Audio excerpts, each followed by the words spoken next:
Welcome to Blog and Mayblog from DougWills.com. This audio is brought to you by Canon Press.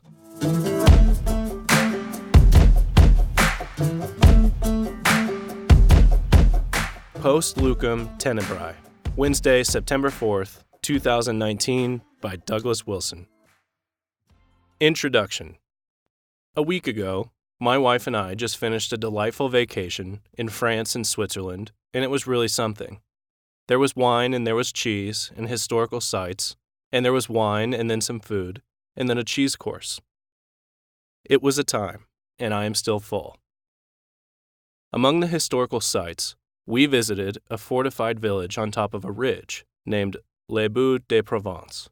It was at one time a Huguenot stronghold, and across the top of the window in the picture I took of the old chapel, you can see the engraved motto of the Reformation, Post Tenebrae Lux, after darkness, light. Now I can testify that the French know their onions, and their tenderloin, and their fish, and their cheese and their wines, both red and white. But sadly, with the exception of a handful of loyal sons and daughters, they don't know their own history. And even when they do know some of the facts of that history, they don't know the weight or spiritual significance of those facts.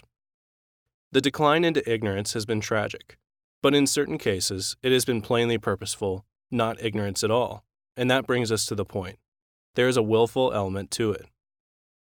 Les Baux de Provence.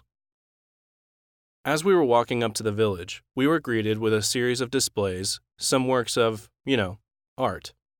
They were cut-out silhouettes of 8 to 10 foot women, of the kind you might get if the manufacturer of those redneck mud flaps had a really bad fever dream, and decided that what was most needed was to get his creations up to a size where the nipples could be as big as marshmallows. As in, totally unnecessary. But it was no fever dream. There was a point to it. The last one in the series was placed in the window of that ruined chapel, so that all the visitors to this landmark site could walk up to Huguenot Chapel and find themselves in the role of voyeurs. There she was, inside the window, no shades drawn. Look above the window and see the faithfulness of the Reformation, Post Tenebrae Lux, after darkness, light. But then look down at the window, and what you will see is a Moabite woman straight from Baal Peor, Post Lucem Tenebrae, after light, darkness. They are deliberately inviting the darkness in. They are summoning it. They love the darkness because their deeds are evil. John 3:19. The whole thing was stinking obvious, but at the same time, there was this gauzy veneer of deniability to it. What are you talking about? This is art, you Philistine. Speaking of totally unnecessary. Then there are those who object to my choice of word pictures. Why do you have to write like that? I do not function with their luxurious veneer of deniability. I did say that the nipples were as big as marshmallows, and I am not their kind of artist. I am a word mechanic, and not an artist of their ilk. I have no cape, I have no beret, and I have no cane. So why did I say that? Do I not know the meaning of decorum? Do I not understand propriety and respect for women? Well, I do, actually, which is the whole point. Modern Christians are being gaslit, if you want to know the truth about it. That is, we are being assaulted and insulted by the most flagrant sorts of outrages, and if we take any commensurate notice of it, that is taken as evidence that we are the ones with the problem.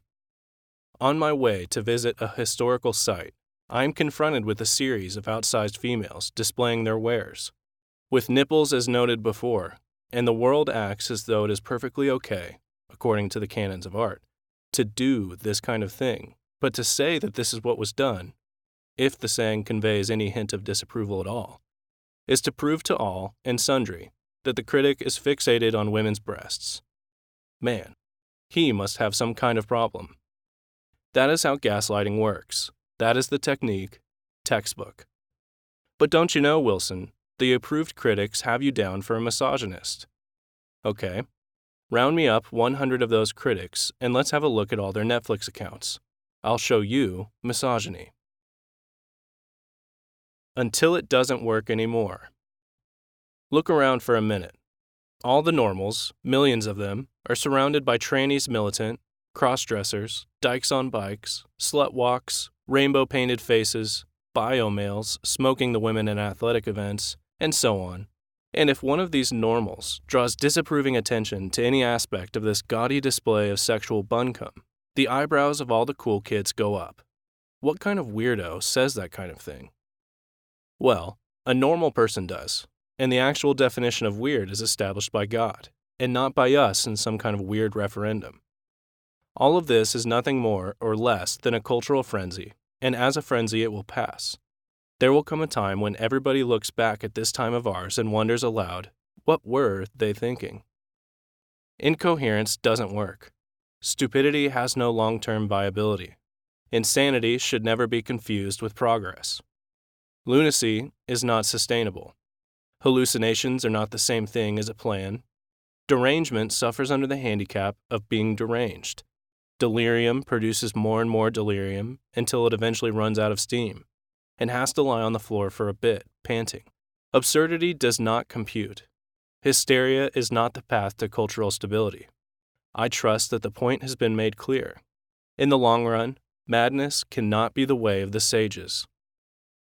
But it will work as long as it does work.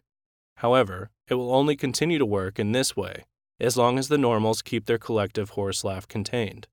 But the time is coming when the shoulders of Western culture will start to shake.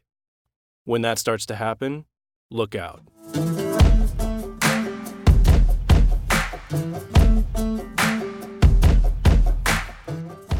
For more books and audio from Douglas Wilson, please visit us at canonpress.com.